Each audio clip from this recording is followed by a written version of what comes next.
नमस्कार दोस्तों, set RPC YouTube channel में आपका स्वागत है। आज हमारी 1857 की क्रांति पर ये तीसरी वीडियो होने वाली है। इससे पहले वाली वीडियो में हमने कुछ प्रमुख केंद्रों की चर्चा कर ली थी। तो आज आता है पांचवा केंद्र कोटा। कोटा में क्रांति की शुरुआत 15 अक्टूबर 1857 को हुई और कोटा का जो पॉलिटिकल एजेंट वो मेजर बर्टन था। कोटा का पॉलिटिकल एजेंट कौन था? मेजर बर्टन, ये आपको याद रखना है। इसके बाद में कोटा का जो शासक था वो राम सिंह सेकंड था और कोटा में क्रांतिकारी थे वो 3 लोग थे।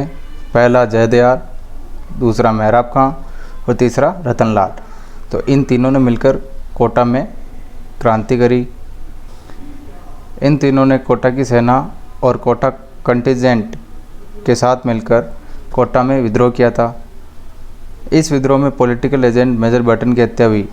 तो कौन से विद्रोह में मेजर बर्टन की हत्या हुई? तो कोटा के विद्रोह में मेजर बर्टन की हत्या हो गई थी और मेजर बर्टन की हत्या करके मेजर बर्टन के शव को पूरे शहर कोटा शहर में घुमाया गया था। और इसी समय 2 और लोगों की हत्या हुई थी, जिसमें फ्रैंक और आर्थर, ये दोनों पॉलिटिकल एजेंट बर्टन के पुत्र थे। और तीसरा सैंडलर, जो कि एक सर्जन था, मतलब डॉक्टर था। और एक और अंग्रेज़ था कांटम, वो भी मारे गए थे। तो ये सारे नाम आपको याद रखना है। जैसे कोटा में क्रांति करता कौन कौन थे? तो जयदयाल, मेहराब खां और रतनलाल।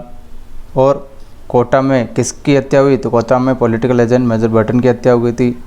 और बर्टन के साथ में और किन किन की हत्या हुई? तो फ्रैंक, आर्थर, सैंडलर और कांटम। आगे चलते हैं। फिर कोटा के शासक राम सिंह को 6 महीने तक क्रांतिकारियों ने बंदी बना लिया था।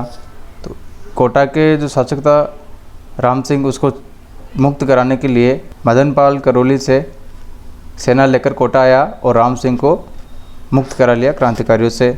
तो इसके बाद में जो कोटा के शासक की जो छवि थी वो अंग्रेज़ों की नज़र में गिर गई थी। तो इसी कारण से जो कोटा रियासत की जो तोपों की सलामी थी उनको कम करके 15 से 11 कर दी। मतलब पहले 15 थी और ये विद्रोह होने के बाद में सलामी कितनी होगी? 11। और करौली की जो तोपों की सलामी थी उसको बढ़ा दिया, मतलब 17 कर दिया। और कोटा के बारे में 2 पॉइंट अपने को ध्यान में रखना है कि राजस्थान की सर्वाधिक महत्वपूर्ण और व्यापक विप्लव क्रांति कौन से केंद्र की थी? तो वो थी कोटा की। तो सर्वाधिक महत्वपूर्ण और व्यापक विप्लव की क्रांति कौन सी थी? तो कोटा की थी। और कोटा में ही आम जनता ने भी क्रांति में भाग लिया था, मतलब क्रांतिकारियों का सहयोग किया था अंग्रेज़ों के विरुद्ध। उसके बाद में छठा क्रांति का केंद्र आता है अपने टोंक। तो टोंक का शासक, जिसको नवाब कहते थे, मतलब टोंक मुस्लिम रियासत थी तो वहाँ का शासक नवाब कहलाता था। तो वहाँ का नवाब था वजीरुद्दौला, जो कि अंग्रेज़ समर्थक था। और इसमें जो अंग्रेज़ों के विरुद्ध क्रांतिकारी था वो मीर आलम खां था। कौन? मीर आलम खां, जो कि वजीरुद्दौला जो नवाब था उसका मामा था। वजीरुद्दौला का मामा मीर आलम यहाँ पर क्रांतिकारी था। और टोंक का दीवान फैजुल्ला खां था। टोंक का दीवान कौन था उस समय 1857 के समय? फैजुल्ला खान। फिर नीमच छावनी के सैनिक टोंक आ गए थे और नवाब को नज़रबंद कर लिया था। ये नज़रबंद कब किया? असीरगढ़ के युद्ध के बाद में क्रांतिकारियों ने टोंक के नवाब को नज़रबंद कर लिया था। फिर नवाब वजीरुद्दौला को मुक्त कराने के लिए कर्नल ईडन जयपुर से टोंक आया और नवाब को मुक्त कराया। फिर उसके बाद में टोंक के जो अन्य क्रांतिकारी थे उनमें अहमद दामा खां ये मोस्ट इम्पोर्टेंट है। और दूसरा गुलाम मोइनुद्दीन। ये दोनों नाम भी आपको याद रखने हैं। तो इसमें शॉर्टकट में आपको 3-4 नाम याद रखने होंगे कि टोंक का नवाब कौन था? तो वजीरुद्दौला था। और टोंक में जो मेन क्रांतिकारी कौन था? तो मीर आलम खां था, जो कि वजीरुद्दौला का मामा था। और तीसरा जो नाम आएगा वो है अहमद दामा खां और चौथा गुलामुद्दीन। उसके बाद में एक छोटा सा पॉइंट है कि क्रांति के समय जब तात्या टोपे राजस्थान में आया और राजस्थान में भी टोंक में जब आया तो उसकी जो मदद थी वो नासिर मोहम्मद ने की, जो कि टोक का एक सामंत था। तो ये आपको ध्यान रखना है कि टोक में तात्या टोपे की मदद किसने की, तो वहाँ का सामंत था टोक का नासिर मोहम्मद।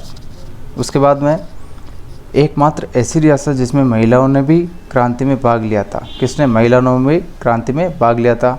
और इसकी पुष्टि कौन करता है, तो आजमाइश नाटक में मोहम्मद मुजीब इस घटना के बारे में लिखकर इस तथ्य की पुष्टि कर देता है कि टोक में महिलाओं ने भी क्रांति में भाग लिया था। तो ये फैक्ट भी आपके लिए इम्पोर्टेंट हो गया। उसके बाद में अगला केंद्र आता है अपने धौलपुर। तो धौलपुर में जो महाराजा या शासक थे वो कौन थे, भगवंत सिंह थे। और भगवंत सिंह अंग्रेज़ों के समर्थक थे, मतलब राजा अधिकांशतः अंग्रेज़ों के समर्थक हुआ करते थे उस टाइम। और धौलपुर में जो क्रांतिकारी थे वो 4 क्रांतिकारी है, अपने को नाम इनको याद रखने होंगे। पहला गुजरदेवा, भवानी शंकर, रामचंद्र, हीरालाल।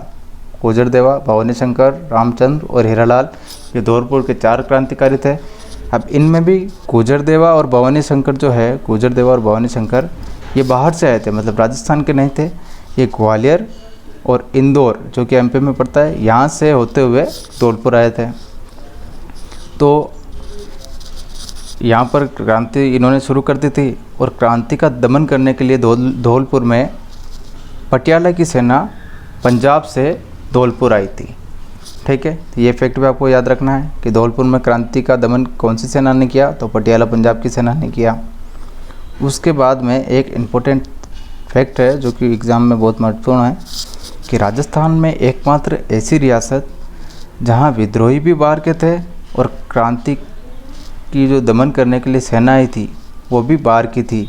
तो वो उसका आंसर आ जाएगा धौलपुर। तो ये आपको इम्पोर्टेंट फैक्टर याद रखना है कि धौलपुर एक ऐसी रियासत थी जिसमें क्रांति भी बाहर वालों ने की और क्रांति का दमन भी बाहर वालों ने ही किया।